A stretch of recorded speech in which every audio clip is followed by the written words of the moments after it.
Commissioners are telling us they are going to address flooding issues at Bessemer's Meadow Lake subdivision. Neighbors say it's been a problem for years. As you can see from the video, it gets so bad folks have been stuck on their street. Your reporter Taylor Pollock live tonight with what county crews are working on to try and resolve this, Taylor.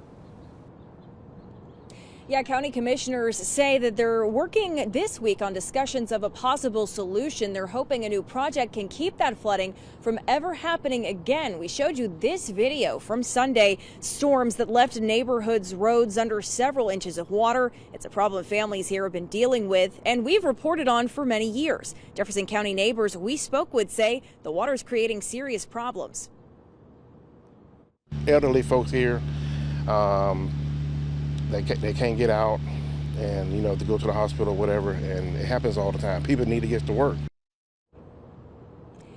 County leaders have been in ongoing litigation with the developer of the subdivision, Portrait Homes, in order to get right-of-way and publicly bid on projects for road and drainage improvements. A spokesperson for the county also says it has on several occasions pumped water out of that neighborhood to help it drain faster, including this weekend. And again, that drainage improvement contract is on an agenda for this week's meeting. Helen Hayes, a spokesperson for Jefferson County, says if approved, that contract would improve drainage in the area, and if approved, it would begin in May. We did reach out to Portrait Homes for a response. I'll let you know if we hear back. Your reporter in Jefferson County, Taylor Pollock, WBRC 6 News, on your side. Taylor, thanks.